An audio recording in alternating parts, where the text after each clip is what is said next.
मैं विश्वनाथ सिंह, उपाध्यक्ष CITU एवं सहायक महामंत्री बिहार राज्य आशा आशा फैसिलिटेटर संघ, आपके लोकप्रिय चैनल के माध्यम से बिहार की आम जनता, सभी ट्रेड यूनियन और जनवादी ताकतों से जो वैक्सीन कुरियर की हड़ताल 17 जुलाई एवं 18 जुलाई से दो संगठनों के द्वारा संचालित हो रही थी, और अब हम लोगों ने दोनों संगठन ने एकजुट होकर के एक संगठन जिसका नाम था बिहार राज्य वैक्सीन कुरियर संघ जो CITU से गाइड होता था, और एक संगठन था बिहार स्वास्थ्य वैक्सीन कुरियर संघ जो एटक से गाइड होता था।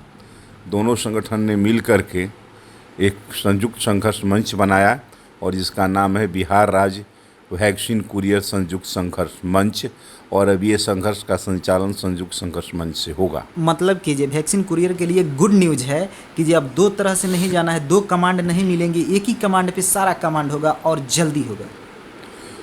ये निश्चित संयुक्त आंदोलन से हमारी आंदोलन की ताकत भी बढ़ेगी, कुरियरों में जोश और उत्साह भी बढ़ेगा और सरकार पर दबाव भी बढ़ेगा। अच्छा, आगे का क्या रणनीति बना है, कुछ जानकारी? आगे हम लोगों ने तय किया है कि 23 अगस्त को बिहार की राजधानी पटना में सरकार के द्वारा निर्धारित स्थल गर्दनी बाग में हम एक राज्य स्तरीय प्रदर्शन बिहार के माननीय मुख्यमंत्री एवं स्वास्थ्य मंत्री के समक्ष आयोजित करेंगे, और उसके पश्चात हम लगातार कार्य दिवस पर धरना चलाने का काम करेंगे। व्यक्ति हैं उनके पास मैसेज पहुंच गया है? प्राय पहुंच गया है, और जो नहीं पहुंचा होगा आपके लोकप्रिय चैनल के माध्यम से पहुंच जाएगा। पूर्ण रूप से योजना तब बन गया है, रणनीति तैयार है आगे की लड़ाई के लिए? रणनीति पूर्ण रूप से तैयार है, और जब तक सरकार समझौता वार्ता नहीं करती है, जब तक इनकी समस्याओं का समाधान नहीं करती है, तब तक यह संघर्ष चलेगा और संघर्ष जारी रहेगा। अभी राज्य स्तरीय प्रदर्शन और धरना चलाने के साथ साथ हम अन्य आंदोलनात्मक तरीकों पर विचार करेंगे। और उनकी भी मांग थोड़ा सा हमको बता दीजिए, क्या क्या चीज़ है साफ साफ? वैक्सीन कुरियर की मुख्य मांग यह है कि वैक्सीन कुरियर को सप्ताह में 2 दिन काम उपलब्ध कराया जाता है। उसका काम है वैक्सीन के बक्से को लेकर के टीकाकरण बूथ पर जाना, बीच में यदि टीका घट गया तो फिर आकर के ले जाना, और शाम को 5 बजे ख़त्म हो जाने के बाद टीकाकरण उसके रिपोर्ट को ला करके प्राथमिक स्वास्थ्य केंद्रों में और सामुदायिक स्वास्थ्य केंद्रों में जमा करना। यानी महीना में 8 दिन काम करने इनको उपलब्ध है, और इसी 8 दिन काम के लिए इनका महीना भर बर्बाद होता है।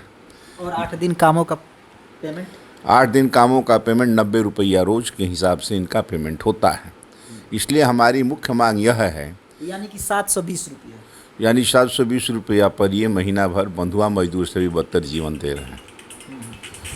और हमारी मुख्य मांग यह है, पहली मांग, कि इन कुरियरों को स्वास्थ्य विभाग में चल रही विभिन्न परियोजनाएं हैं, स्कीम है, योजना है, कार्यक्रम है, अभियान है, इनमें काम प्राथमिकता के आधार पर उपलब्ध कराते हुए इन्हें 30 दिन काम उपलब्ध कराया जाए, और आगे आने वाले दिनों में बिहार की सरकार स्वास्थ्य संबंधी सूचनाएं लोगों को देने के लिए और उपलब्ध स्वास्थ्य सुविधा उपलब्ध कराने के लिए 1000 की आबादी पर एक स्वास्थ्य मित्र का पद सृजित करे, और उस पर प्राथमिकता के आधार पर कुरियरों को नियुक्त करे। ये हमारी दूसरी मांग है। साथ ही साथ कुरियर सरकारी काम करते हैं, इसलिए इनको सरकारी सेवक बनाया जाए, या इनको न्यूनतम 10,000 रुपया मानदेय बिहार की सरकार अपने राजकोष से भुगतान करे। साथ ही साथ ये बहुत खेद का विषय है कि आम जनता भी यदि एक्सीडेंटल डेथ का शिकार होती है, दुर्घटना का शिकार होती है, तो उसको भी 4 लाख रुपया की राशि दुर्घटनाग्रस्त आदमियों को दिया जाता है। लेकिन कुरियर यदि साइकिल से या मोटरसाइकिल से या स्कूटर से, स्कूटी से लेकर कैरियर वैक्सीन का बक्सा जाता है और उसका एक्सीडेंट होकर ये मर जाता है, तो उसको 4 लाख रुपया का भुगतान नहीं होता है, जबकि आशा और ममता का होता है। इसलिए 4 लाख रुपया का भुगतान किया जाए। जैसे कि हमारे जानकारी में है कि 2 वैक्सीन कुरियर अभी मृत्यु 2 हुई है। वैक्सीन उनके कुरियर परिवार को क्या होगा? अभी 2 वैक्सीन कुरियर मरे नहीं हैं, आंदोलन के दौरान, लड़ाई के दौरान शहीद हो गए हैं। अच्छा अच्छा। ये दोनों शहीदों को भी 4 लाख रुपया की अनुदान की भुगतान की हम मांग करते हैं और इनके प्रति हम गहरी शोक संवेदना व्यक्त करते हुए इनके शहादत को बेकार नहीं जाने देने का संकल्प भी हम लेते हैं। जो 90 रुपया बख्शा मिलता है, इस 90 रुपया को बढ़ाकर 500 रुपया करने और आरोग्य दिवस के दिन जो 100 रुपया बख्शा मिलता है, उस बख्शा को 100 रुपये बख्शे को 300 रुपया बढ़ाने की मांग हम करते हैं। वैसे तो हमारे 14 सूत्री मांग है, लेकिन हमारी मुख्य मांगें यही हैं जिसको हमने आपके बीच रखा है। हमारी अन्य भी मांगें हैं, जैसे उनको आयुष्मान का कार्ड उपलब्ध कराया जाए, उनसे जोड़ा जाए, आयुष्मान से जोड़ा जाए, इनको ESI की सुविधा उपलब्ध कराई जाए। इनके सहित अन्य भी मांगें हैं, लेकिन मुख्य मांगें हम जो हमारी हैं वो हमने आपके बीच रखा है। हालांकि उन लोगों का कहना है कि हमारी जो बहाली है मानदेय पहले से ही है। मानदेय से तो है, जो विज्ञापन निकला था और जो सरकार ने इनको बुलाया, वो मानदेय 50 रुपया पर मानदेय सब दिख कर के ही बुलाया, वहीं 50 बढ़ कर के 90 हुआ है। लेकिन आज 90 रुपया देने का कोई औचित्य नहीं है। यदि सरकार, भारत की सरकार, बिहार की सरकार इनको सामाजिक कार्यकर्ता ही मानती है, तो फिर मैं वहीं आता हूँ कि जब सामाजिक कार्यकर्ता के रूप में MLA MP सब सुविधा को लेते हैं, तो फिर ये सामाजिक कार्यकर्ता को जीने लायक कम से कम न्यूनतम वैधानिक मजदूरी का भुगतान क्यों नहीं होता है? यह सवाल हम भारत की जनता के बीच आपके लोकप्रिय चैनल के माध्यम से उछालना चाहते हैं।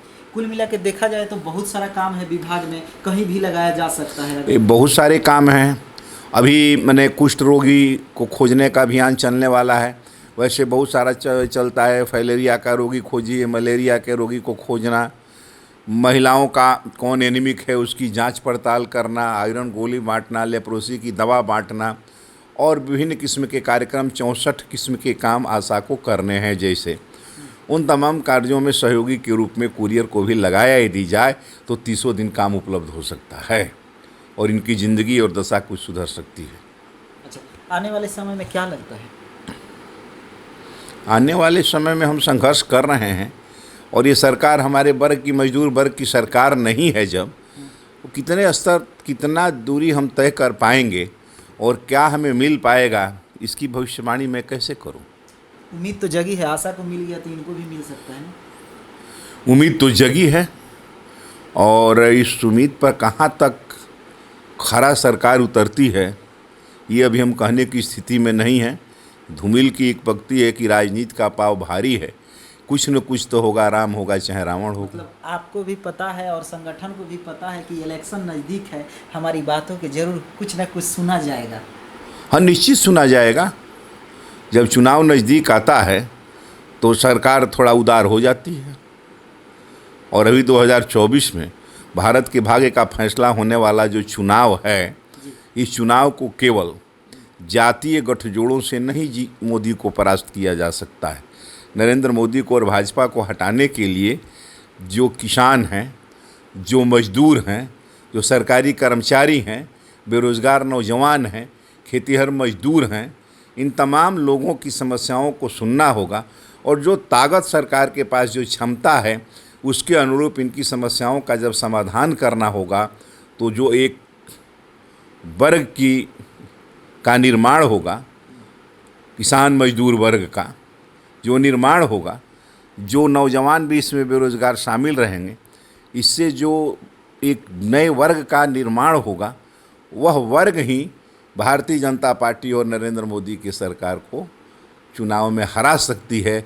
न कि जाति गठजोड़ करके यदि हराने की बात बिहार की सरकार सोच रही है तो यह दिवा स्वप्न साबित होगा। कुल मिला के अगर देखा जाए तो वैक्सीन कुरियर जितने भी हैं कार्यकर्ता, उनको उदास होने की ज़रूरत नहीं है। लड़ाई पूरे जोर शोर से उदास मन से लड़ाई लड़ा ही नहीं जा सकता है।